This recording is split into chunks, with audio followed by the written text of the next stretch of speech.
What is up, Grand Liners? It's your boy Georgie. We went to locals. We got a third place going 4-1, some packs for us to open. And I thought I would just share my thoughts about the state of the game right now, or kind of like closer to my locals experience. I was playing green, and it took me a long, long time. I'll show you my pulls. Don't worry about that. And drop a like if you're interested in content like this. Um, when it comes to playing a deck in One Piece, I tried Red Green Law, which I definitely one of the greatest decks.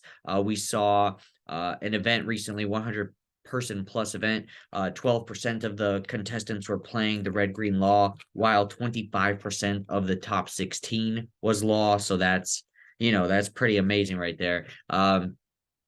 It's a very difficult deck to play. So I started off playing One Piece with that deck, didn't go too well. And then I played after the Red Green Law, I switched to trying to do purple, played one game, and I was like, nah, I'm not gonna do this.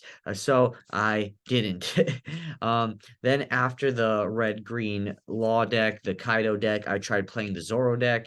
Didn't it was much better experience, but not what I was looking for. And finally I switched to playing green, and that is much more. Hey, speak of the devil. That was a much better play style for me, at least. I really did enjoy that, and I still do, and I will be playing with green probably in all the big events that are coming up.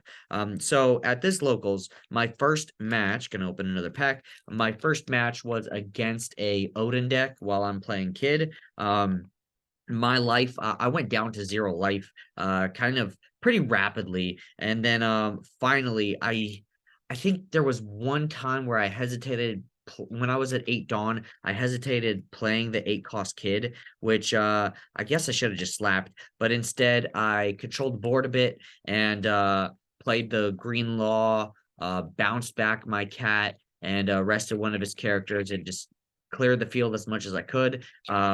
But my follow-up turn, man, I'm glad that I had the counters and the blockers to deal with his upcoming attacks. After that, I played against my buddy Raul, who actually got me into the One Piece trading card game by lending me two super pre-release blue decks, and that actually got me to play in all three super pre-release deck limited battle events, where I got to top 8 in one of them, going 8-1. So that was a lot of fun. So shout out to Raul, but I did play him. And as green, I actually did not commit a Hawkins or a Okiku to the board. I discarded all of them and just went ahead and attacked. And I won that game, but I misplayed by when I had 8 Dawn. Instead of going for as much damage as possible, I played my 8 cost Kid, which in theory was not the move to make because he was only at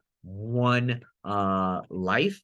And so I knew I couldn't win that turn. But I said, sorry, he was at 2 life, and I knew I was going to get him down to either 1 or 0 that turn. And by going into the never mind, scratch all that, he was at 1 life, and I just swung 5. I knew I couldn't get past his shields and all that, so swinging 5 and playing the 8 cost was the move that I made. He did counter out. He had 9 cards in hand. And so after that, the 8 cost actually could have cost me the game. He had a 9 cost character with a really high attack. Or is it the 7 cost character with really high attack? It was the 9K swinger though. And he did end up swinging 12 with leader into my face while I was at 2 life. I had to take it. I had exactly 12 K counters. And then I drew a Bonnie basically, which saved me with 13K counters, and I won next turn. I did not need the Eustace Captain Kid on board, especially in what I call attack mode, because Yu-Gi-Oh is what I started with. So that's a lesson learned. You don't always have to play it. You got to look at your opponent's life. You got to look at how many counters in your hand too. It was better for me to play the blockers, but I was like, look, he's gonna play the 7 cost king, pop the blockers. But even if he gets rid of my blockers and I minus basically 2 for no reason, I'm still protected that turn because he will have 3 Dawn left to make his attacks. And that's just something that I should have thought about. There's no reason my blockers were safe. He could potentially just swing at life and I'll just take it all, or I'll block what I can and go to 0 life. And then if he nukes the field, I would still have plays to make next turn by just attacking his life with the leader, because the leader card is that powerful. I don't know. Sometimes you just don't play it. Now, the next game I actually played against Zoro, and unfortunately I lost. I lost because I panicked when he had a 9K attacker rested, and I wanted to, and he had a Zoro rested, so I swung instead of for, and I had a 8 cost kid and my leader basically, and instead of going with 9K into his 9K, I went 9K into the Zoro because I just wanted to clear it, but that was so dumb. I should have just swung with 7K into Zoro at least and gone from there. Hey, Mihawk, baby, let's go. So that was a somewhat fun experience. Should not have lost that game. What's funny, I had 2 blockers and he literally used 2 Gum Gum pistols, and then he attacked me for 7K with Zoro when I was at 0 life. And that's when I went ahead and just countered out. And then he showed his hand by mistake, and there was a Sanji because he thought that he won the game. But I had the counters, and then the following turn was kind of silly because I knew he had the Sanji, so I had he was at 2 life, which is also my mistake. I should have been attacking life a little bit more. Sometimes I really like leaving the Nami on the field. I saw this in another video, and it's a good idea because they have to dedicate so many Dawn to that Nami that if they do, okay, they're not getting a Zoro out, basically. They're not swinging 7K. So that's something that sometimes I consider leaving the Nami and not wasting my cats to clear it or anything like that. After after that, I lost when I attacked him, he basically had 1 counter power more just to survive. So I swung with who was it? Not Okiku. The other one that's 3K. I boosted it up to 7 because I saw their hand and they were gonna counter out. And they took the life, and then after that, they had the counter. Then I went ahead and played Kaido, just swinging at life as often as I can. I should have actually swung at this guy, but for 5K, and just if they wasted a counter, then they wasted a counter. Instead of them wasting the counter,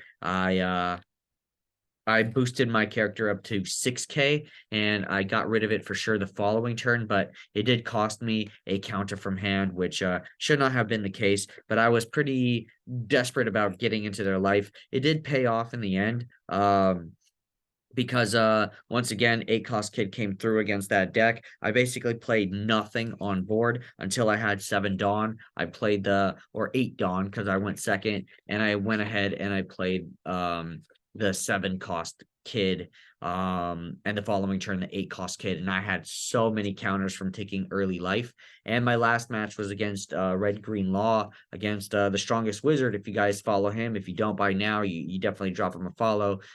Great One Piece content creator. He did not see his Bonnies. Well, the one Bonnie that there's Law, the one Bonnie that he did see, I actually was able to get rid of with a cat, and then he traded his last pack right here, last pack magic. He traded his he played a cat resting my double Momonosuke starting position, which is something that I'm proud of. I like opening up 2 Momos and not mulliganing for the cat because I play 3 or 4 cats, and I will probably see one when I use their ability, and if I don't, well, there will be the 3 cost version which will rest a character as well.